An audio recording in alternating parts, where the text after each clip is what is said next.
For this particular video, I want everybody to bring out a nice little dollar bill. It doesn't have to be a dollar, it can be a $5 bill, it can be a $20 bill, it can be a $100 bill if you have one.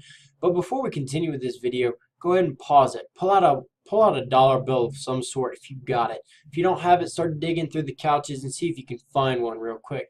If you just absolutely can't find one, come on back and start up the video again. We'll continue on and I'll show you everything we need to know. Okay, you found yourself a dollar bill? Well, keep that dollar bill handy because, whenever we get done here, you can go use that dollar bill to go buy a $1 coffee from someplace like McDonald's. Or, you might have to add about 5 or 10 cents in tax, but it'll be there. So, now that we all have our dollar bill, let's look at it. It's just a sheet of paper, right? There's not too terribly much with it. It's just a sheet of paper with some special ink on it. So why in the world are we willing to accept this as a means of payment for all of our work? You stop and think about it. I'm imagining that you're a hardworking individual and you would rather probably be doing something else with your time rather than working. At least I would some days. Some days I wouldn't mind be sitting on a beach down in Mexico sipping a nice cold beverage, but in reality we work for a living and we're willing to accept money for our work. If you ever stopped and thought about that, we're willing to accept a piece of paper for working, a piece of paper for our time. Why? So why do we accept this paper for our labor? Why do we accept it? If you were selling something, why would you accept this paper for the goods that you sell?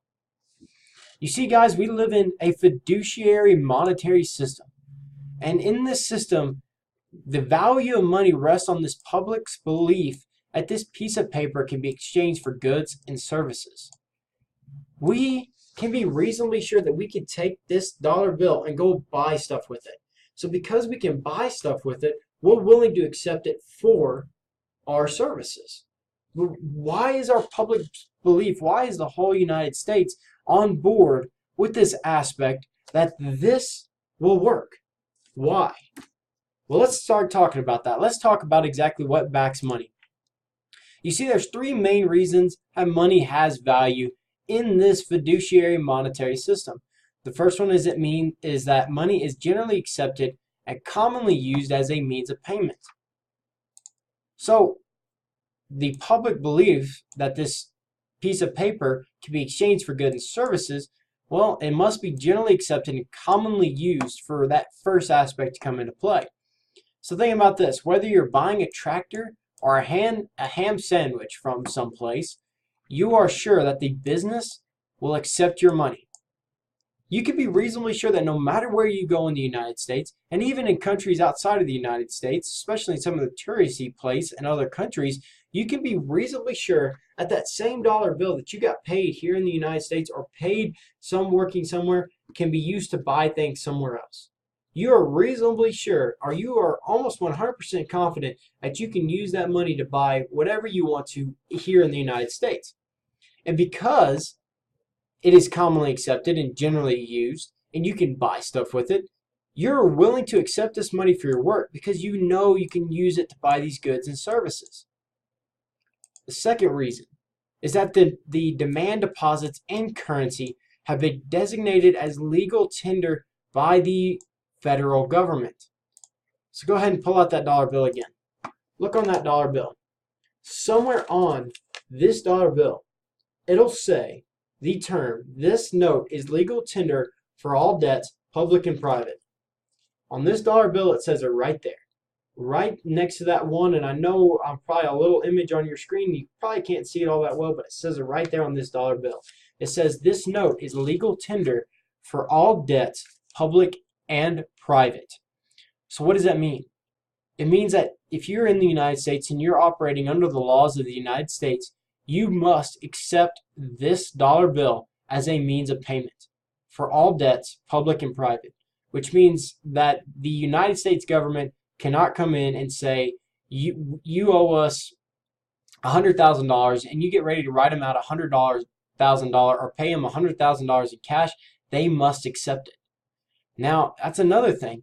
Any currency a place of business must accept because it is that legal tender. It is legal. And if they don't accept it, then they can no longer hold you liable for debts not paid. So let's take, for example, that maybe you owe your neighbor $1,000 and your neighbor gets mad at you and says, you know what, I am no longer going to accept your $1,000 in cash. You must now pay me $1,000 worth of animals. Well, that neighbor cannot legally do that. They must accept that cash, and if they don't, well, then that debt becomes null and void because they must accept it. And it's because of this fiat statement stating that this note is legal tender,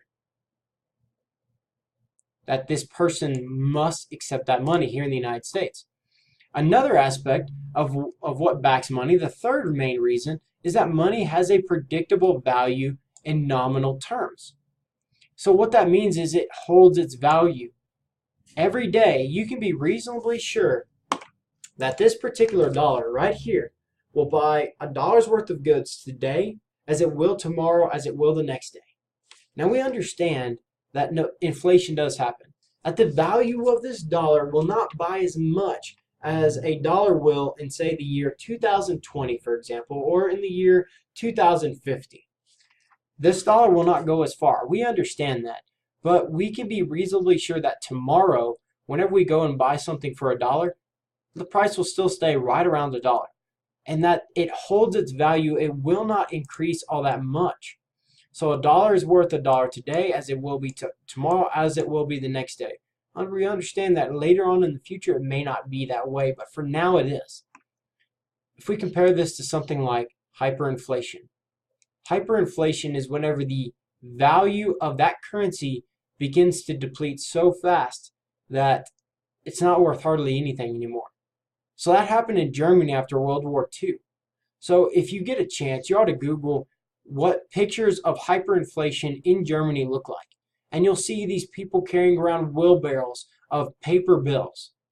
And that wheelbarrow might only be buying them maybe a lunch, or it might be buying them food for that week.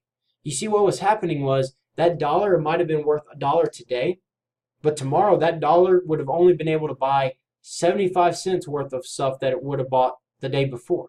And the next day it only buys 50 cents. So you take $1 and what you could buy for $1 today, tomorrow costs $1.25, for example. And 2 days later, that same, say it's a bag of chips. You take a bag of chips worth $1 today. Tomorrow that bag of chips is now costing you $1.25. The very next day it's costing you $1.50. That particular bag of chips went up by 50% or within 2 days. That's what happens in hyperinflation. And you see, whenever that starts happening, people begin to lose faith in these paper bills. So think about it this way. If this dollar could buy you a bag of chips today, but 2 days from now, it cannot even buy you that bag of chips, that it only buys you 2/3 of a bag of chips. What are you likely going to do with that dollar today? Well, if it was me, I would take this dollar and I would spend it. And what happens during hyperinflation is that people begin to realize that the value of that dollar or that value of that currency is decreasing so fast that they begin to basically non-liquefy their money. They're going to start spending all of their money in order to buy tangible assets that they hope hold their value better than the actual paper currency. So basically what it means is that people lose faith in that currency and begin to abandon it in order to get physical goods. So at the end of the day, the reason that this little piece of paper, this special piece of paper, is worth $1, the reason that we can accurately say that this $1 bill right here is worth $1, and we're going to be able to go out and buy $1 worth of goods with it, is for one very plain and simple reason. And it's simply put, $1 is worth $1. This piece of paper is worth $1 simply because the government says so. The government says it's worth $1, so it is.